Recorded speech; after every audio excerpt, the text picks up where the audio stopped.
Okay, check it out.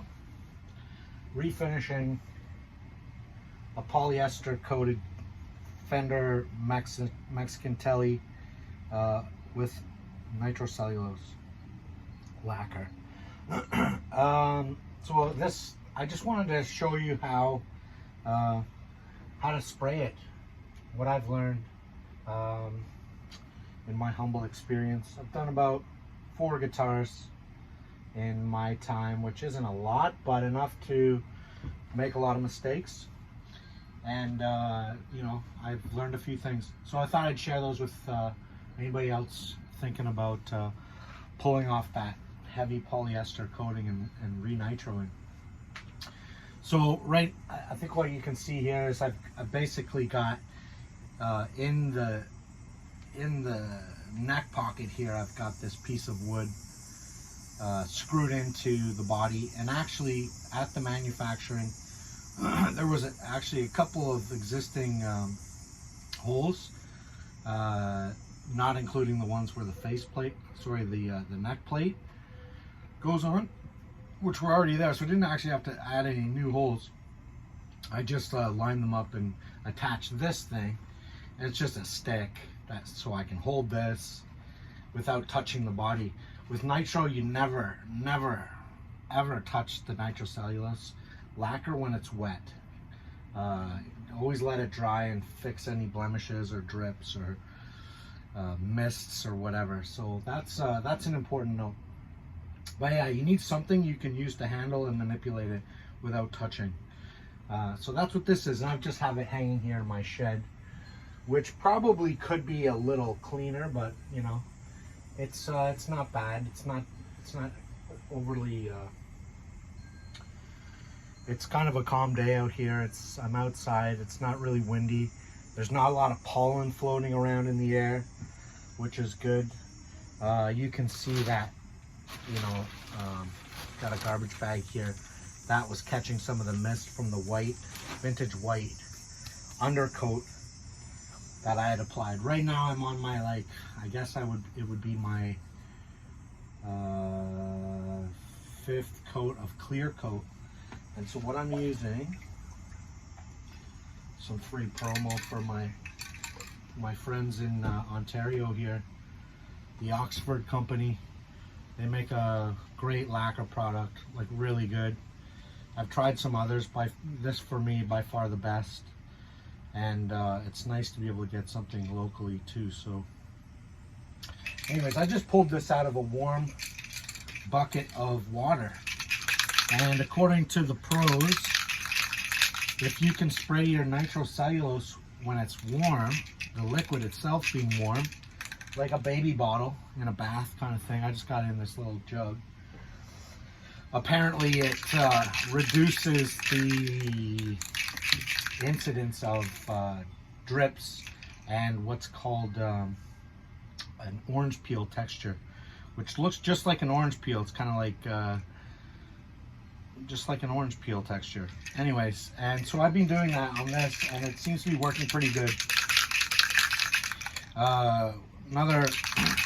Another bonus here in using this Oxford is they give you 2 different spray nozzles. One of them is like a flat spray, and one's more of a circular spray. I like the flat spray. I find it delivers a more, like a wider spread, and you can get thinner coats. And so you just pop that in. It's got a little icon on it. You just pop that in, and then you shake that up. And some other things you're gonna want. You don't have to have this, but it's good to have a VOC mask. Lacquer's pretty dangerous stuff. It's bad for your brain. And if you don't have a mask, you should absolutely do this outside, you know, somewhere where you can get in, spray, and get out. It's not good to breathe this stuff in. And so what they recommend for this is that you spray, you know, about from 8 to 10 inches from the surface. And Yeah, you shake the can for about a minute. But I just want to show the technique that I use. I worked in a paint shop once upon a time, and I learned from a guy, and he would always spray all of the you know, less visible parts first, and always finish with like the most visible surfaces last. So that said, I'm going to start by spraying inside these, like inside the horn, and do all the outside edge first, and then I'll move to the back panel, spray that down, and then I'll finish with the front. And that way, if there's any like overspray, the overspray being like, you know, like bits that come and cling to the surface, the nitrocellulose that will finish will kind of like dissolve and sort of flatten out any overspray. And that's one of the cool things about nitrocellulose, is that it has like a leveling property, meaning every time you put a new coat down, it'll actually kind of like, it dissolves it dissolves a little bit of the dry surface just underneath it, and then adheres, and then it ends up having this leveling quality, which is really cool. So at this stage, I'm just going to show you the technique I use. So I want to make sure before I spray anything that I've gone over my, I've done this already, but use a tack cloth. These are amazing. They're cheap. I think I paid $2.50 for it. And basically this will take off all the particulate, any dust particles and whatnot. So I've done that already. Yeah, so always do that. It'll just save you from having to like pull a piece of dust off of it. And then you're gonna want to spray. Keep your finger. It's easy to want to spray like this. You want to keep your finger back, because when you're using this fan spray, it can hit the top of your finger and throw gobs of nitro on that. So I always test it, make sure that the you know, it's coming out, it's not splurting or anything like that. Make sure that the exit hole is clean, it's not splattering. So I know it's free, it's clear, it's good. So this is how I do it. So I'm going to start with the bottom edge here, and I found that you always want to spray. You don't want to spray directly on it. You want to go off, over, and off, and that's just to avoid drips and splatters. So I'm just going to do this first pass here, just like that. And you'll notice, and I'll look at it to see, you know, did I get good coverage? I'll do another pass. You can see I'm about 6 inches away, and you can see from the reflection there, I think I've got a good wet coat. You don't want to go too much. Go too much and you get drips, and then you basically, not a big deal if you get drips, you just sand them out. Like I said, you never touch you never touch a wet nitro. It's soft, and you'll just create more work. So I'm going to finish up these areas. And make sure I get in those pockets.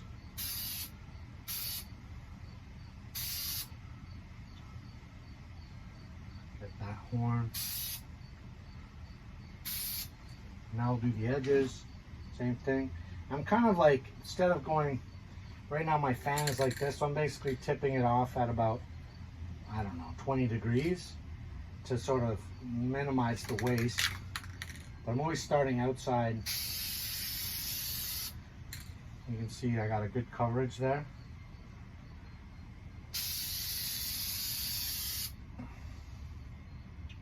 Okay, now that I've got all the edges covered, you basically want to go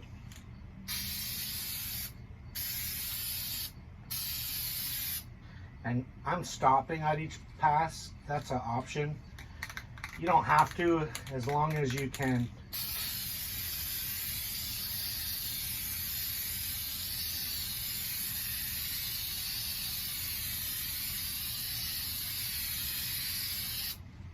And you see I just sort of like went over, sort of cut across every pass. I'm kind of in and out, and I'm sort of recovering each pass, sort of about halfway. See that I'm getting here.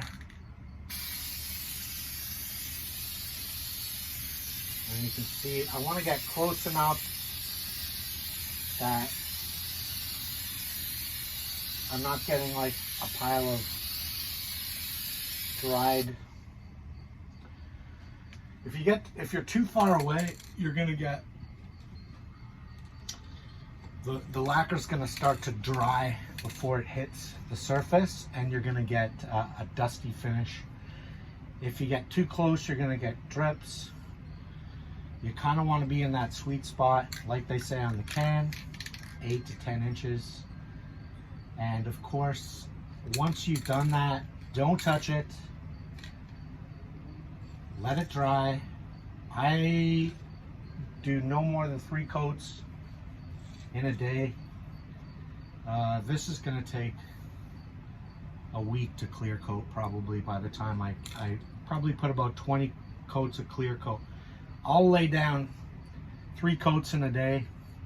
I'll take it inside, and then I will very lightly, very lightly, like knock any particle or debris, like any high spots with like 600 grit sandpaper. Very light, couple of like light coats. Some people will say you should sand it down all the way until everything's dull. I've tried that approach before. I find it takes off too much, and I find if you just take the top layer off and you keep applying, slowly but surely the finish gets flatter and flatter and flatter and flatter. And that's how I do my nitro. And anyways, I hope that helps some people. Yeah, enjoy.